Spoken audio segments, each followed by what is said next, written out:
Good morning all aspirant. मैं था अगर अपने यूट्यूब चैनल पॉजिटिव मोटिवेशन में आप सभी का मोस्ट वेलकम करता हूँ। और आज से हम एक नई थ्री स्टार्ट कर रहे हैं कंप्लीट पॉलिटी को फिनिश करने की। ठीक है, तो ये बुक उठाई है मैंने लूथेंट की। तो मैं इसमें जो मेन टॉपिक है ना पॉलिटी के दो एग्जाम में पूछे जाते हैं उनकी थ्योरी कंप्लीट करवाऊंगा आप सभी को। ठीक है, तो स्टार्ट करते हैं अपनी सीरीज को। तो हमारा पहला टॉपिक है संविधान सभा की प्रमुख समितियां उनके अध्यक्ष। ठीक है, यानी संविधान सभा की जो मेन समितियां है वो कौन कौन थी और उनके अध्यक्ष कौन कौन है। ठीक है, क्योंकि समितियों से हर एग्जाम में क्वेश्चन आता है। आपसे पूछ लेगा लोक लेखा समिति के अध्यक्ष पूछ लेगा, प्रारूप समिति के अध्यक्ष पूछ लेगा, तो और भी बहुत संघ शक्ति समिति के अध्यक्ष पूछ लेगा, संघीय समिति के अध्यक्ष पूछ लेगा, तो वो आपको बताने पड़ेंगे। ठीक है, जैसे पहला क्वेश्चन है संचालन समिति के अध्यक्ष। संचालन समिति के अध्यक्ष कौन थे? डॉक्टर राजेंद्र प्रसाद। यानी कि संचालन समिति है जो उसके अध्यक्ष कौन थे? डॉक्टर राजेंद्र प्रसाद। हम डॉक्टर राजेंद्र प्रसाद वो first prime minister, first president of India भी थे, यानी भारत के प्रथम राष्ट्रपति भी थे। और राष्ट्रपति थे मैंने आपको रिवीजन करवाया था कि राष्ट्रपति का आर्टिकल कौन था? Article number 52। आर्टिकल नंबर 52 हमारा किसका आर्टिकल है? ये हमारा आर्टिकल है राष्ट्रपति से रिलेटेड। ठीक है, और राष्ट्रपति की एज कितनी होती है? मैंने बताया था आपको 35 होती है राष्ट्रपति बनने की। राष्ट्रपति हो गया, वाइस प्रेसिडेंट हो गया, एंड ये हो गया हमारा गवर्नर। राष्ट्रपति, राज्यपाल और उपराष्ट्रपति, इन तीनों की एज होती है 35 सेम एज। ठीक है, सेकेंड हमारा संघीय संविधान समिति के अध्यक्ष। संघीय संविधान समिति के अध्यक्ष पंडित जवाहरलाल नेहरू। ठीक है, कौन है? पंडित जवाहरलाल नेहरू। ठीक है, कौन है संघीय समिति के अध्यक्ष? तो पंडित जवाहरलाल नेहरू। और पंडित जवाहरलाल नेहरू है first prime minister in India, यानी भारत के प्रथम प्रधानमंत्री भी है। ठीक है, कौन है प्रधानमंत्री भारत के प्रथम? तो पंडित जवाहरलाल नेहरू। आर्टिकल नंबर 74 में इनका डिस्कशन यानी वर्णन किया गया है प्राइम मिनिस्टर का, प्रधानमंत्री का। एंड पंडित जवाहरलाल नेहरू, ठीक है, ये हमारे जो थे वेरी इंपॉर्टेंट है।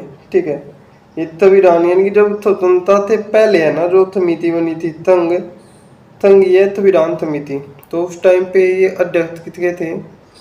संघीय संविधान समिति के अध्यक्ष थे पंडित जवाहरलाल नेहरू। ठीक है, नेक्स्ट हमारा प्रांतीय संविधान समिति। प्रांतीय संविधान समिति के अध्यक्ष कौन है? सरदार वल्लभ भाई पटेल। कौन है? सरदार वल्लभ भाई पटेल। सरदार वल्लभ भाई पटेल। सरदार वल्लभ भाई पटेल किसके अध्यक्ष है?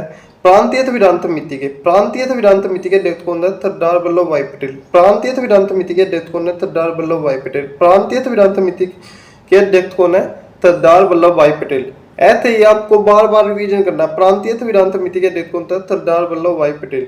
तो ऐसे ही जब आप बार बार रिवीजन करोगे ना क्वेश्चन को एंड एक्ट करोगे उसके ऊपर, तो आपको ऑटोमेटिकली थे। हमने पढ़ा था संघीय संविधान समिति के अध्यक्ष पढ़ा था पंडित जवाहरलाल नेहरू। ठीक है, प्रारूपीय समिति के अध्यक्ष भी हम पढ़ेंगे। ठीक है, प्रारूप समिति के अध्यक्ष BR अम्बेडकर। प्रारूप समिति के अध्यक्ष कौन है? BR अम्बेडकर। और BR अम्बेडकर है जो बाबा साहिब भीमराव अम्बेडकर है, ये हमारा दिल्ली के प्रथम कानून मंत्री। दिल्ली के प्रथम कानून मंत्री पूछ ले, क्योंकि इन्होंने लॉ की पढ़ाई की थी, कानून की पढ़ाई की थी। इनको कानून के बारे में ज्ञान था, इसीलिए इनको लॉ मिनिस्टर बना दिया था दिल्ली के अंदर। ठीक है, और दिल्ली अपनी क्या है? भारत की कैपिटल है। अब नई दिल्ली होगी है। 1911 में दिल्ली को बनाने की घोषणा की थी। ठीक है, एंड जो दिल्ली है, दिल्ली के जो CM हमारा केजरीवाल है। ठीक है, दिल्ली के CM कौन है? केजरीवाल। तो ऐसे ही बीच बीच में मैं रहते संविधान से रिलेटेड फैक्ट कराऊंगा, तो बीच बीच में जो पॉइंट आएंगे उनको भी हम कवर करते चलेंगे। ठीक है, तो ये हमारा प्रोसेसिंग रहेगा पॉइंट कवर करने का। संघ शक्ति समिति के अध्यक्ष, अगला हमारा संघ शक्ति समिति के अध्यक्ष कौन है?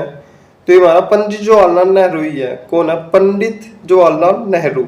संघ समिति के अध्यक्ष, ठीक है। ये लिया हमारा पंडित जवाहरलाल नेहरू, ठीक है, संघ शक्ति समिति के अध्यक्ष। एंड अगला हमारा मौलिक अधिकारों एवं अल्पसंख्यक प्रारूप समिति के अध्यक्ष। मौलिक अधिकारों और अल्पसंख्यक समिति के अध्यक्ष। मौलिक अधिकार क्या है हमारे? मौलिक अधिकार के बारे में मैंने एक बार आपको मेन था पॉइंट बताए थे। फंडामेंटल राइट होते हैं हमारे, ये हमारे यूएस से लिए गए हैं, अमेरिका के संविधान से लिए गए हैं, ठीक है, और ये हमारे अमेरिका के संविधान से लिए गए हैं, ठीक है। एंड ये होते हैं हमारे आर्टिकल नंबर 12 to 35, यानी अनुच्छेद नंबर 12 से और 35 तक हमारा वर्णन मिलता है किसका? मौलिक अधिकारों का। किसका? मौलिक अधिकारों का। किसका? मौलिक अधिकारों का। किसका? मौलिक अधिकारों का 12 से 35 तक वर्णन मिलता है मौलिक अधिकारों का। मौलिक अधिकारों का, ठीक है, 12 से 35 तक वर्णन मिलता है, ठीक। और अल्पसंख्यकों का, जो अल्पसंख्यकों के बारे में आर्टिकल नंबर 29 और 30 में वर्णन मिलता है। ये भी हमारा एक मौलिक अधिकारी है। ये भी हमारे क्या है? मौलिक अधिकारी है, ठीक है। ये क्या है? मौलिक अधिकारी है। तो ये इस टाइप से आपको रिवीजन करते चलना है मेरे साथ की, बिकॉज आप सभी को क्लास में रिवीजन हो जाए, आप सभी को और कोई बैच वगैरह लेने की कोई भी नीड ना पड़े। मतलब ये आपकी पॉलिटी है, जो पॉलिटी को मैं आपको गारंटी थ्योरिटी देता हूँ कि पॉलिटी में आपकी बेस्ट कर दूंगा, बाकी सब्जेक्ट की इतनी नहीं, बट पॉलिटी की थ्योरिटी है मेरे लिए, ठीक है, बिकॉज मैं पॉलिटी पढ़ाता हूँ। अगला है हमारा राष्ट्रीय ध्वज संघ समिति। राष्ट्रीय ध्वज संघ समिति। राष्ट्रीय ध्वज संबंधित समिति। राष्ट्रीय ध्वज संबंधित समिति के अध्यक्ष कौन था? डॉक्टर राजेंद्र प्रसाद।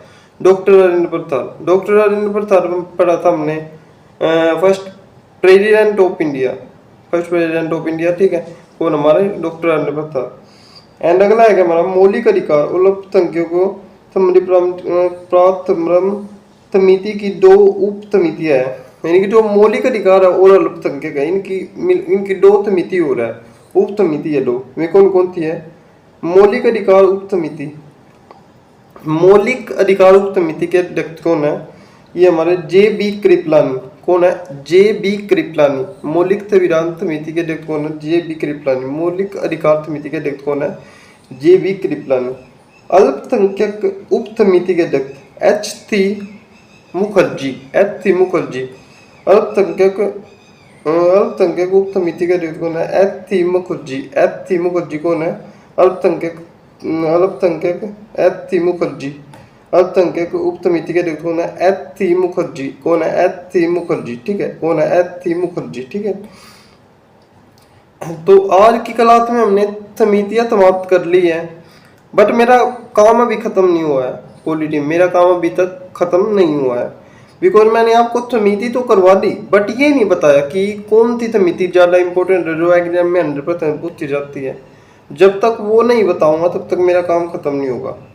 पहली समिति है संचालन समिति, ये वेरी इंपॉर्टेंट है।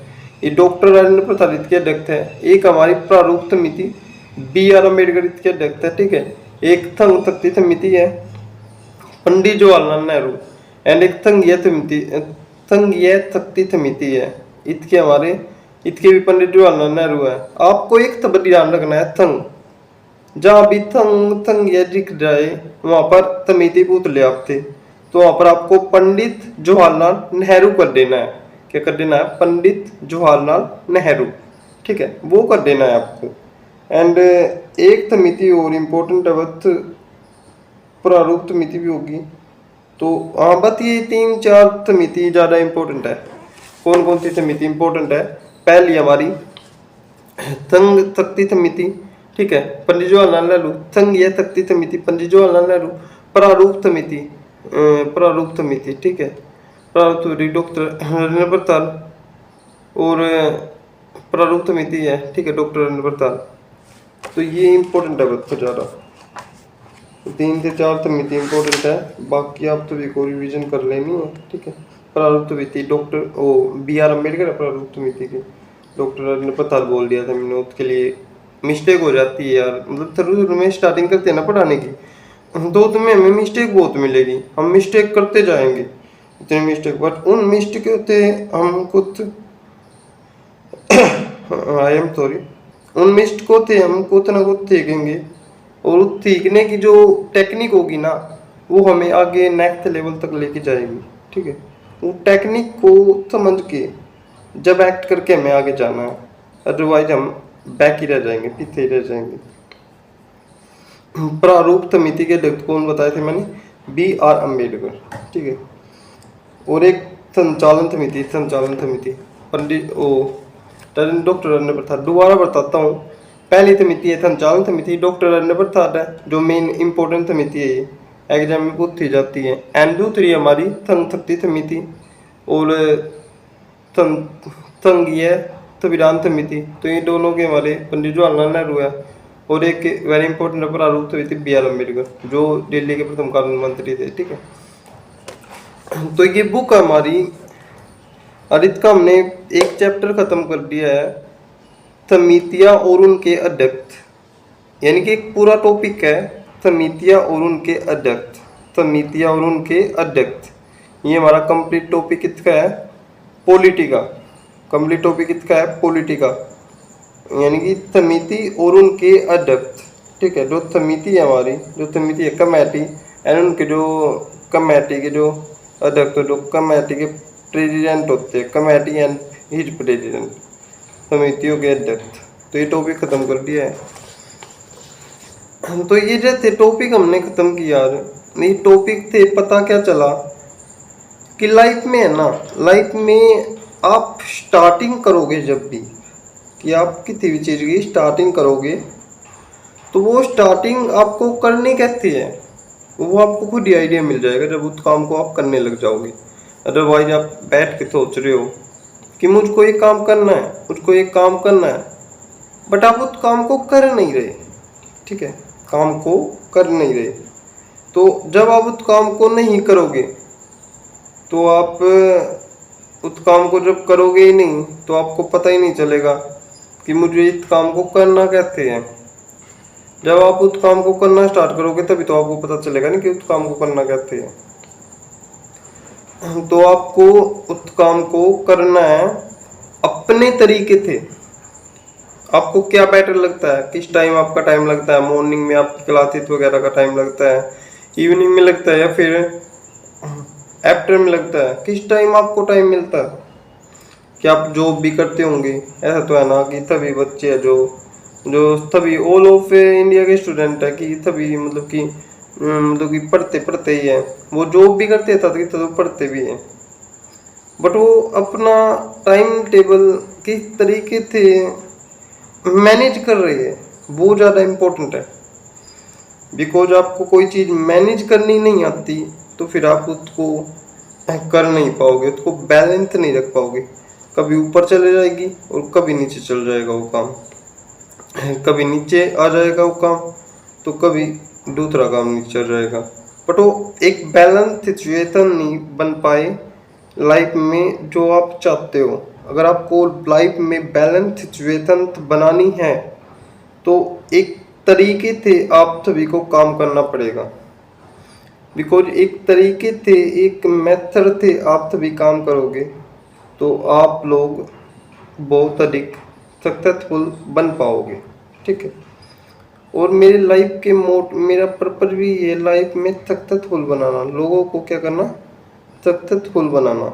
ठीक है, गवर्नमेंट जॉब तो मिलती रहेगी यार, गवर्नमेंट जॉब तो मिल जाएगी आप लोगों को, बट आप लोगों को काम कैसे करना है, सक्सेस कैसे पानी है, वो मेन रास्ता है मेरा आप लोगों को सक्सेस की कड़ी तक पहुंचाना।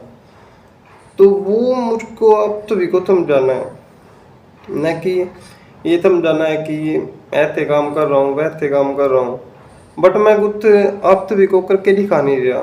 ठीक है, अब मैं पढ़ाना स्टार्ट कर रहा हूँ, आप सभी को बता रहा हूँ, बिकॉज मैंने एग्जाम दिए, 9 एग्जाम में फेल भी हुआ हूँ, कितने एग्जाम में पास भी हूँ, कितने में फिजिकल में रहा हूँ। ठीक है, तो अभी तक मेरी अभी एक कामयाबी मिली नहीं। अभी सीटी में मेरा +70 स्कोर था एंड सीटी में भी मेरा 70 स्कोर रहा, तो अभी हरियाणा पुलिस में नाम आया था। ठीक है, तो अभी ग्रुप डी में आएगा, हरियाणा फॉरेस्ट गार्ड का फॉर्म भरा है, तो ऐसे फॉर्म मैंने भी फिल किए। और मैं ये टीचिंग है जो ये मेरा प्रोफेशन बन गया अभी पढ़ाना। ठीक है, तो इसको मैं अभी ब्रेक नहीं कर पाऊँगा बिकॉज ये वेरी इंपॉर्टेंट है। और इसको भी आप ऐड कर लेना 67 डेज आउट ऑफ 500 में। ठीक है, आज का डे कौन सा था हमारा 67 डे था आउट ऑफ 500 में थे। तो लाइफ में है ना एक अपनी थिंकिंग में है ना इतना कंट्रोल कर लो, बिकॉज हमारी थिंकिंग है ना इस टाइप थे इंगे। अब किसी की गाड़ी देख ली कि मुझको भी गाड़ी लेनी है, किसी की बाइक देख ली मुझको, किसी को बाइक चलाना है तो मुझको भी बाइक चलाना सीखना है। बिकॉज उसकी एज नहीं हुई है ना, उसके पास ड्राइविंग लाता था फिर भी उसको बाइक चलाना सीखना है, क्योंकि वो एक महत्वाकांक्षी पर्सन है। ठीक है, उसकी जो इच्छा है, डिजायर है, वो बहुत बड़ी है, मोर देन इनफ। ठीक है, वो कंट्रोल नहीं हो पा रही उससे, बिकॉज उसके अपने माइंड के ऊपर कंट्रोल नहीं है। अगर उसका अपने माइंड के ऊपर कंट्रोल होगा तो अपनी डिजायर, अपनी जो मोर देन इनफ डिजायर है उनको कंट्रोल कर पाएगा, तो वो अपने माइंड को ऑटोमेटिकली कंट्रोल कर पाएगा। ठीक है, तो ये हमारी वीडियो चली गई 15 मिनट से ऊपर। ठीक है, बट अभी ऐसे ही जाएगी, डेली या एक दिन गैप करके आपके पास वीडियो आती रहेगी, बिकॉज डेली विथ तो मेरा भी टाइम नहीं लग पाता, बिकॉज मैं भी एक स्टूडेंट हूँ। आप सभी को पता है कि स्टूडेंट की लाइफ में अप से डाउन चलते रहते हैं, और स्टूडेंट कभी एक जगह स्थिर नहीं रहता, वो चलता रहता है, वो अपनी पढ़ाई कंटिन्यू करता रहता है। तो आप सभी को ये वीडियो कैसी लगी कमेंट बॉक्स में कमेंट करके जरूर बताएं। तो thank you for everyone, thank you for watching.